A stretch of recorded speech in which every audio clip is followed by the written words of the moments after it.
Welcome to Sleepy Tales, a place where myths, legends, and timeless fairy tales are told slowly and softly to help you gently fall asleep.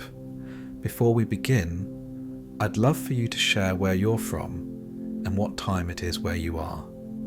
It's always fascinating to see how far these stories travel. And if you enjoy relaxing stories, don't forget to subscribe and hit the bell icon so you never miss a night of our peaceful tales. Now settle in, relax, and drift off to tonight's bedtime story. In a kingdom of cold stone castles and shadowed forests, a child was born whose beauty would awaken envy, provoke cruelty, and draw death itself to her cradle. Her life began with tragedy and ended with betrayal, yet she survived where others could not, carried through danger by courage, loyalty, and the unexpected kindness of strangers. In a world where mirrors speak the truth, poisons lurk in the sweetest fruits, and evil wears many faces, one girl's story defies the darkness that seeks to destroy her. This is the story of Snow White. Once upon a winter's day, a queen sat by her window, sewing. Outside, the snow fell in heavy, silent flakes, blanketing the world in white. Her window was framed in black wood, dark as polished ebony. As she worked, her needle slipped and pricked her finger. A single drop of blood fell onto the snow on the sill. The queen looked at it closely, the deep red against the pure white, framed by the black window. The colours struck her, so sharp and clear that she spoke a wish. She wished for a child as white as snow, as red as blood, and as black as ebony. It was a wish made lightly. Yet, wishes have power when spoken from the heart. In time, her wish came true. She bore a daughter, and the child's skin was pale as snow, her lips red as blood, and her hair dark as ebony wood. They named her Snow White, but joy does not always last. The queen, weakened by childbirth, did not live long. Her death came quietly, like the fading of a candle, and the king was left a widower with a newborn child. He mourned, but kings cannot mourn forever. A queen's seat may be empty for a short while, but not for long. So it was that the king married again. The new queen was strikingly beautiful, but beauty was only the surface. Beneath it lay pride, coldness, and a hunger to be admired. She carried with her a strange mirror, framed in shining metal, unlike any other. This mirror was no ordinary glass. It was enchanted, bound to her by secrets best left untold. When she stood before it and asked who was the fairest of all, the mirror never lied. At first, the mirror told her what she wanted to hear. She was the fairest in the land. She delighted in this answer, for beauty was not simply her gift. It was her crown, her shield, her very sense of worth. To be less than the fairest was, to her, worse than death. Snow White grew in the shadows of her stepmother's rule. She was gentle, quiet, and kind. Her beauty was not sharp or proud, but soft and natural, the kind that grew without effort. As the years passed, she blossomed into the very vision her mother had wished for. Skin white as snow, lips red as blood, and hair black as ebony. The queen's eyes, sharp and watchful, did not miss this change. Each morning she asked her mirror the same question, and each morning it gave the same answer. She was still the fairest. But there came a day when the mirror's words shifted, and with them the queen's heart. When she asked, the mirror replied that Snow White was fairer still. The word struck her like a knife. Beauty, the one thing she prized above all else, was slipping from her grasp. To another, it might have been a passing sorrow, a vanity that could be endured. But to this queen, it was unbearable. Envy grew in her like a sickness, twisting her thoughts. At first, she tried to ignore it, telling herself that Snow White was only a child. Yet the mirror never lied, and each time she asked, the answer was the same. Snow White was now the fairest. The queen's pride turned sour. She began to look at the girl differently, her smiles tighter, her words sharper. What once had been polite distance became coldness. What had been coldness became hatred. Snow White, young and innocent, did not understand. She felt the chill, but could not name its source. She went about her days quietly, unaware of the storm gathering over her. The queen's jealousy deepened, poisoning her heart. Beauty, she believed, belonged only to her. Snow White's face was a threat, her very existence an insult. The queen thought of the girl not as a stepdaughter, but as a rival. And rivals in her mind could not be allowed to live. The king, who might have protected Snow White, faded into silence. In some tellings, he died. In others, he simply vanished from the story, as kings often do when they are not needed. What mattered was this. Snow White was alone, with only the cruel queen to watch over her. The queen waited, planning. Envy sharpened into hatred, and hatred sharpened into resolve. To her, there was only one solution. If Snow White lived, the queen's beauty would always be second. If Snow White died, then once again the mirror would answer as it should. It is a strange thing, the way envy consumes the soul. It does not rest, it does not forgive.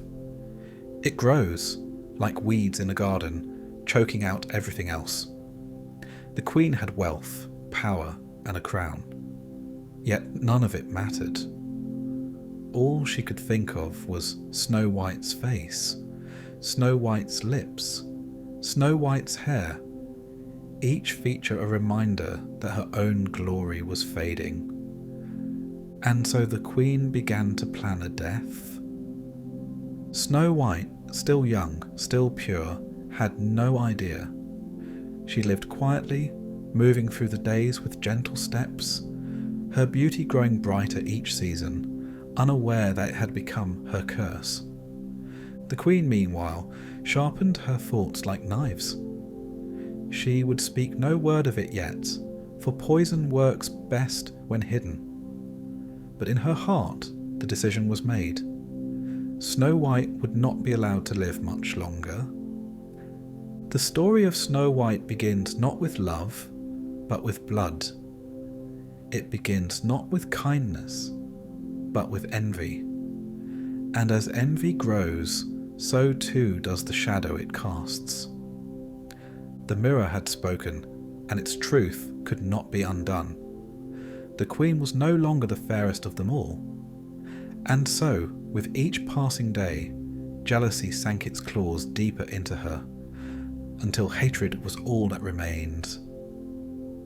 This is how the story truly begins, with a child born of snow and blood, and a queen whose heart grew darker than ebony. The days of innocence were ending, though Snow White did not yet know it. Soon, the queen's hatred would rise from thought to action. And when it did, Snow White's life would change forever. The queen's envy didn't stay silent for long. Hatred, once planted, grows quickly. It feeds on every thought, every glance, every reminder of what has been lost. The queen looked at Snow White and saw only her rival, her doom, her shame. At last, she called for a huntsman. He was a man of the forest, rough in manner, skilled with knife and bow. The queen spoke to him in a voice that carried no warmth. She gave him an order that would stain his soul. He was to take Snow White deep into the forest, far from the castle walls, and there he was to kill her. The queen was careful in her commands. She did not wish to hear that Snow White had simply been abandoned. She wanted proof. She told the huntsman to cut out Snow White's lungs and liver and bring them back to her. Only then would she believe that the girl was gone forever. The huntsman bowed his head. He didn't argue, for to argue with the queen was to invite death. But as he walked away, his heart grew heavy. He had killed many animals in the forest. He had taken life before. Yet this was no animal. This was a child, innocent and unarmed. Still he obeyed, as servants must.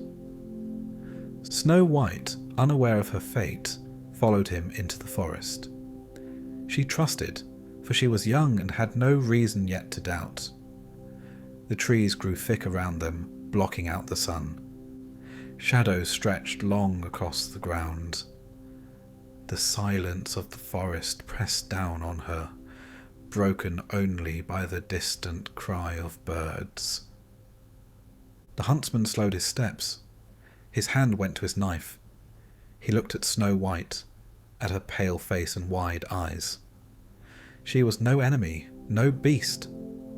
She was only a girl, guilty of nothing except being more beautiful than her stepmother. When the moment came, he could not do it. His hand trembled. His knife stayed in its sheath. He fell to his knees and told her to run. Run deep into the forest, he said, and never return. If she stayed, the queen would not rest until she was dead. Snow White did not understand, but fear overtook her. She ran, her feet stumbling over roots, her breath sharp in her throat. The huntsman, left alone, sought another way to fulfill his cruel order. A boar crashed through the undergrowth, wild and fierce. The huntsman struck it down with his blade. He cut out its lungs and liver, still warm, and placed them in a box. These he carried back to the queen. The queen received them with a cruel smile. She wasted no time. She had them salted and cooked, and she ate them with satisfaction, believing she was consuming Snow White's very flesh. In her mind, she was certain. The girl was dead, her beauty destroyed, her rival gone. But Snow White still lived. Far away, deeper into the forest, she wandered alone. The trees pressed close, their branches twisted like claws. The light faded as evening fell. Every sound made her heart race. The rustle of leaves, the crack of a twig, the distant howl of a wolf. She had never been so far from home, never been so alone. She walked until her legs trembled. Fear and exhaustion weighed heavy on her, but she dared not stop. Night in the forest was no place for a child. At last, through the dark trees, she saw a small clearing. In the clearing stood a house. It was not large, but neat, with smoke curling from its chimney and a door just her height. She crept closer, uncertain, but hope stirred in her heart. The door was unlocked. She stepped inside. The house was strange, but tidy. There was a table with 7 little plates, 7 little cups, and 7 little knives and forks. By the wall stood 7 little beds, lined up in a row. Everything was small, as if made for children, yet arranged with care. Snow White weary and hungry, could not resist. She tasted a bite of bread from one plate, a sip of wine from one cup. She was careful not to empty any completely. Then, her strength failing, she lay down across the beds, trying each in turn. One was too short, another too hard, but at last she found one that fit her well enough. There, she curled up and fell into a deep sleep. Outside, the forest darkened fully. The house grew quiet, its small rooms filled only with the sound of her breathing. She did not know whose home she had entered. She did not know if they would welcome her or cast her out. All she knew was that for the first time since leaving the huntsman, she felt safe enough to close her eyes. Back in the castle, the queen was satisfied, certain her rival had been destroyed. She asked her mirror once more, proud to hear the word she expected, that she was the fairest of all. But mirrors bound by magic do not flatter. They do not bend for lies. Soon, the truth would return to her in a voice that could not be silenced. Snow White was not dead. She was sleeping in the house of strangers, unaware of the lives she was about to change and the danger that would follow her still. The Queen's plan had failed once. But envy, once it takes root, does not die so easily. As the night deepened, the owners of the little house returned. They were not children, though their small size might have suggested so. They were dwarfs, 7 in number, miners who worked deep within the mountains, seeking gold and precious stones. Their lives were hard but steady, their days filled with labour, their nights with simple order. When they entered their home, they noticed at once that something was different. The table, though carefully set that morning, had been disturbed. A bite of bread was missing here, a sip of wine gone there. Their little beds were out of place as well. Each one tried, until at last the 7th was occupied. There lay Snow White fast asleep, her dark hair spread across the pillow, her face pale in the candlelight. The dwarfs gathered around her, whispering among themselves. Who was she? Why was she here? At first they were suspicious. Strangers were rare in the forest, and rarer still in their home. Yet the sight of her stirred pity in them. She was young, weary, and alone. When she woke, she told them her story as best she could.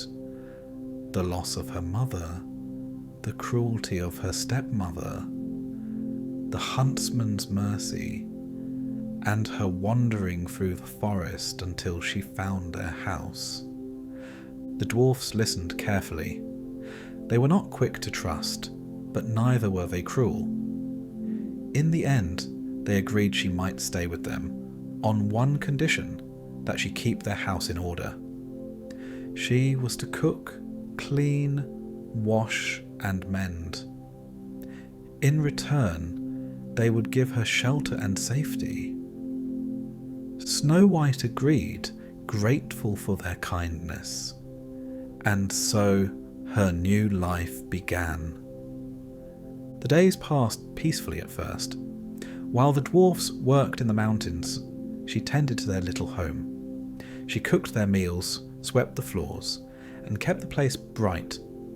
In the evenings when they returned, the small house was warm and welcoming. For the first time in her life, Snow White felt she belonged. But peace does not last in dark tales. Far away in her castle of stone, the queen still stood before her mirror. Confident, she asked the familiar question, "Mirror, mirror, On the wall, who is the fairest of them all? She expected the mirror to confirm what she already believed, that she was the fairest, that Snow White was gone, her beauty eaten and destroyed. But the mirror never lied, it told her the truth. Snow White still lived. Snow White was still fairer. The Queen's face twisted with rage. The huntsman had deceived her. Snow White had escaped.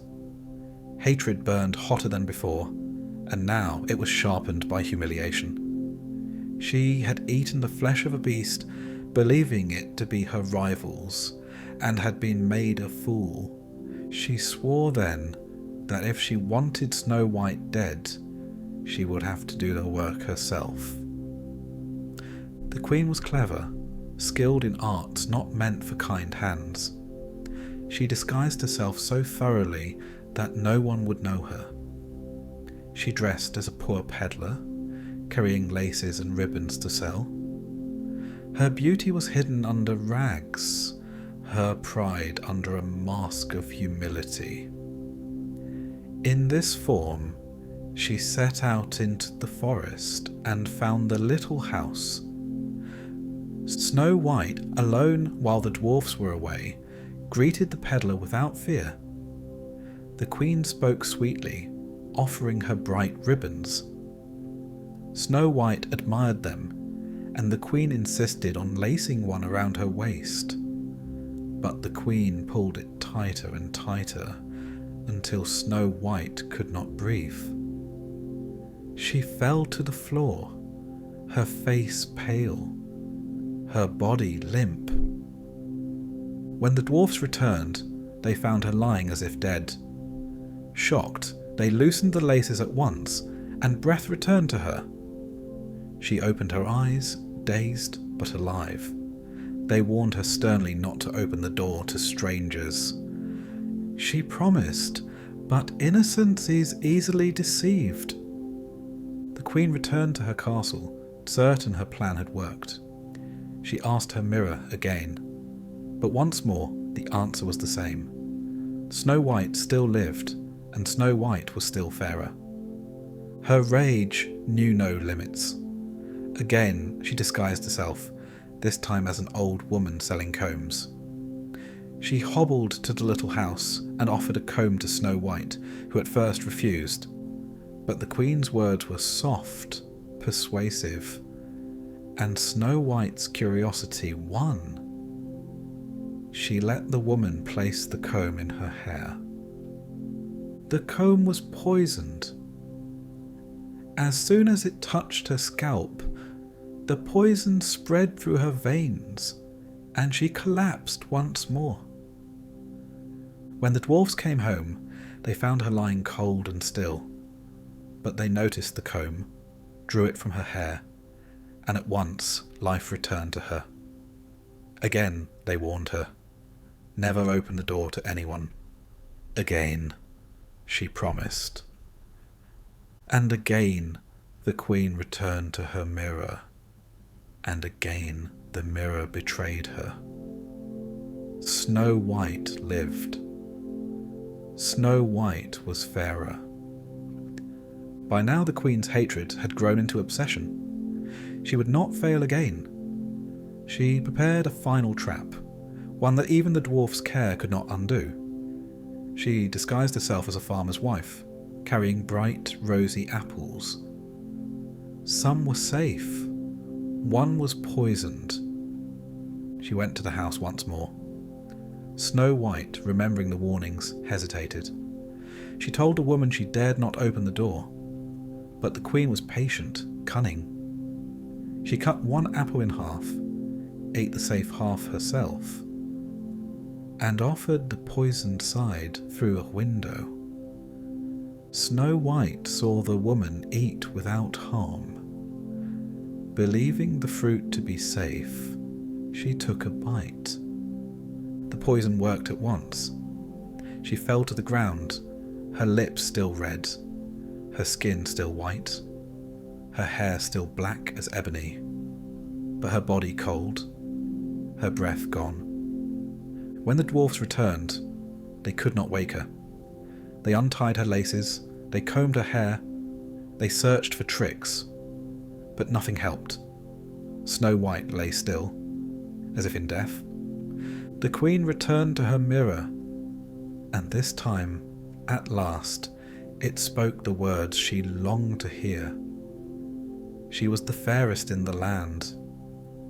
The dwarfs, meanwhile, wept. They had grown to love the girl who kept their home and shared their lives. They could not bury her, for she looked as though she still lived, her beauty untouched by death. So they made a coffin of glass, clear on all sides, and placed her within it. They set it in the forest, where the sunlight could fall upon her face, and they kept watch. Snow White, the child of snow and blood, now lay in an endless sleep.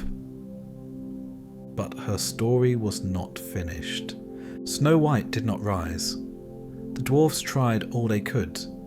They unlaced her dress, they combed her hair, they searched her body for signs of trickery. But the apple's poison was deep, and no effort could undo it.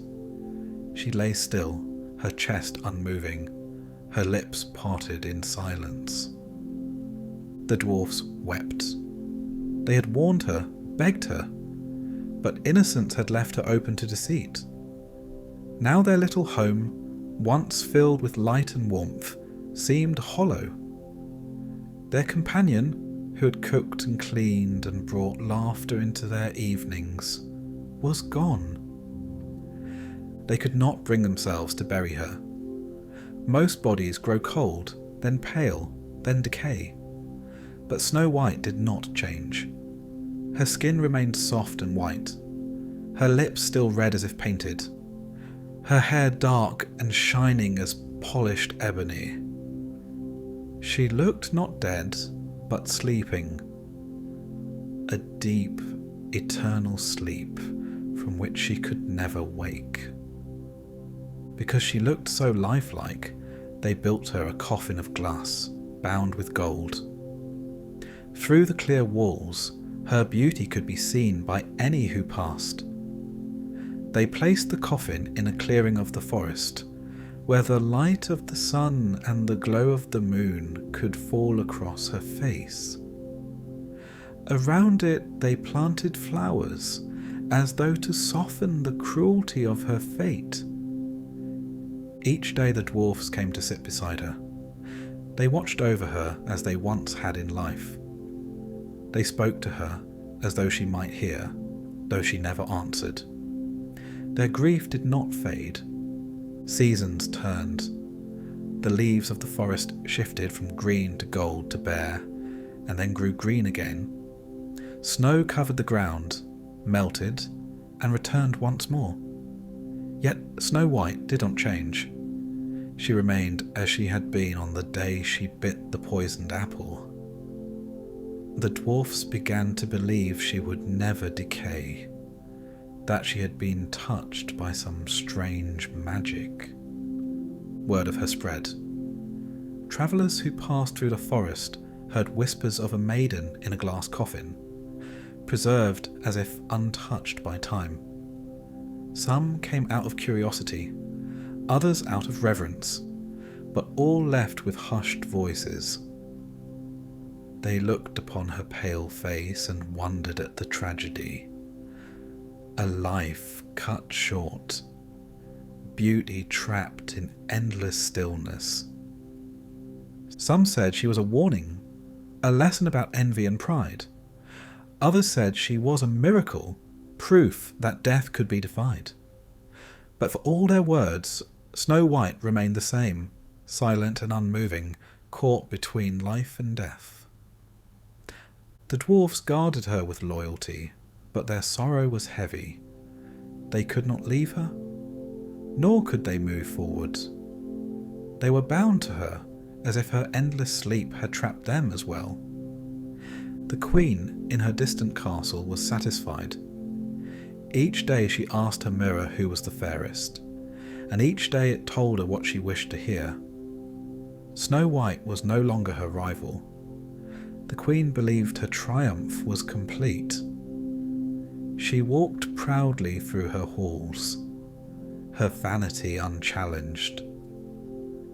But beauty preserved is a dangerous thing. For though Snow White's voice was silent, her face spoke louder than words. The forest remembered her. The flowers leaned toward her coffin. The seasons passed, but she remained unchanged. She was not buried, not forgotten. She endured. And so her story was not finished. One day, strangers again passed through the forest. They heard the tale of the maiden who did not decay, and they came to see her for themselves. Among them was a prince, young and proud, who had wandered far. When he reached the clearing and saw the glass coffin, he stopped. He gazed upon Snow White's face, pale as snow, lips red as blood, hair black as ebony. She seemed asleep, as though she might open her eyes at any moment. Her beauty struck him not as living, but as eternal, a perfection that could not fade. The dwarfs told him her story. Her mother's death, her stepmother's cruelty, the huntsman's mercy, the queen's trickery, and the poisoned apple. They told him she had lain there for many seasons, unchanging, and that they would guard her until time itself crumbled. The prince listened, but his heart stirred in ways the dwarfs did not expect. He did not see her as dead, but as something more, something his life would not be complete without. He begged them to give her to him, to let him take the coffin to his castle. At first, they refused. She was their companion, their sorrow, their duty. But the prince pleaded, not with threats, but with reverence. He said he could not live without looking upon her, that her face had bound him. At last, moved by his words, they agreed. They lifted the coffin from its resting place and prepared to follow him on the journey. And as they carried her, something strange began to stir. The forest had held her in silence for so long that even the wind seemed to hush when it passed over the glade where Snow White lay in her glass coffin. The dwarfs had watched over her, tending her resting place with care and sorrow. Days passed, seasons changed, yet she did not decay. She remained as she had been on the day the poisoned apple struck her down, pale as snow, lips red as blood, hair black as ebony. It was then that a prince arrived. He had heard whispers of a girl preserved in the forest, whose beauty no time could touch. He was not drawn by wealth or by duty, but by something more ancient and irresistible, the longing for what seemed impossible. When he saw her, lying silent and perfect, he was struck by awe. She looked asleep, yet not lifeless, like a vision pulled from a dream, delicate and eternal. The dwarfs were wary, but the prince's words carried sincerity. I cannot leave her here. She belongs to life, not to shadows. Let me carry her to my castle, and I will guard her with all that I have. After much hesitation, they agreed. Carefully they lifted the glass coffin, carrying it along the forest path. The prince walked slowly, cautious of roots and rocks. But as they moved, a sudden jolt shook the coffin. Snow White stirred. The poisoned apple's piece, lodged in her throat, dislodged with the motion. A gasp escaped her lips. Her eyes opened, wide with confusion.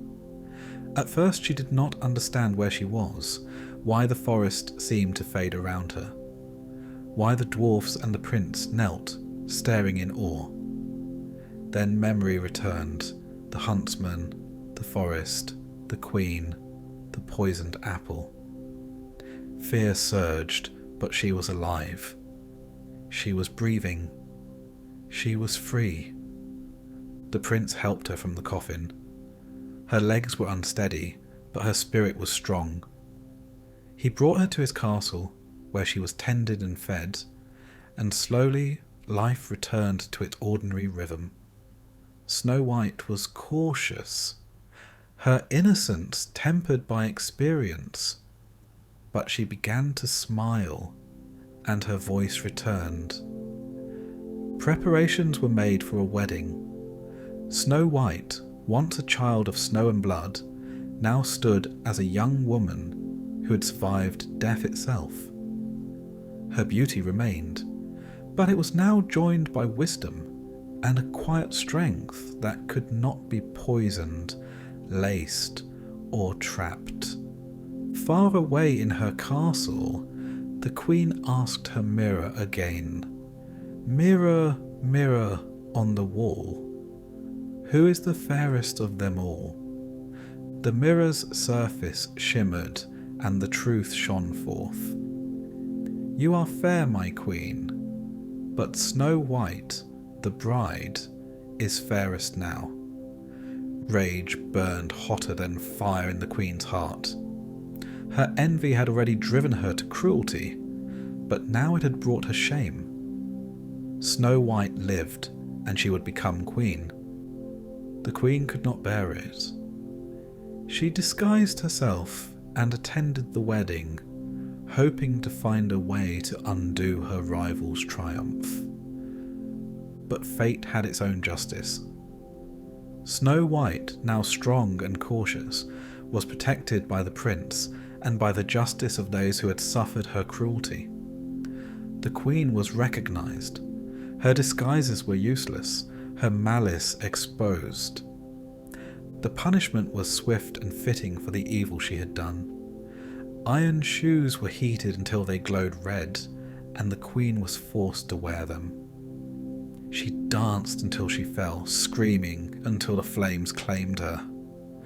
There was no pity, no mercy, only the fulfillment of justice long delayed.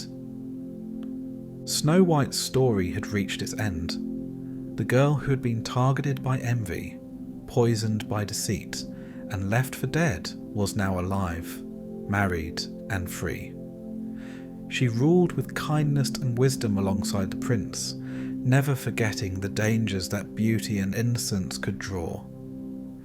The dwarfs, who had protected her, were honoured guests in the castle, their loyalty remembered and rewarded. And so Snow White's tale closed not with fear, nor with cruelty, but with a justice hard earned. The evil queen was gone, her malice ended, her vanity destroyed. The girl of snow, blood, and ebony hair became a woman of courage, of patience, and of quiet triumph. The forest, once a place of fear, became a memory, a place where life and death had touched, where innocence had been tested, and where beauty had been preserved.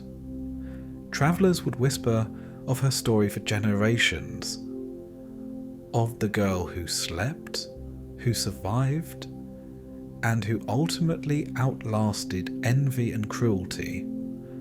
Snow White lived on, not merely as a symbol of beauty, but as a reminder that strength and kindness could endure beyond death, beyond fear, and beyond the shadows cast by those who wish to see others fall.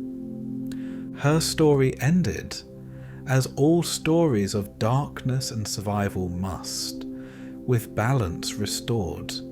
Evil was punished, innocence prevailed, and life continued, richer for the lessons learned in its telling.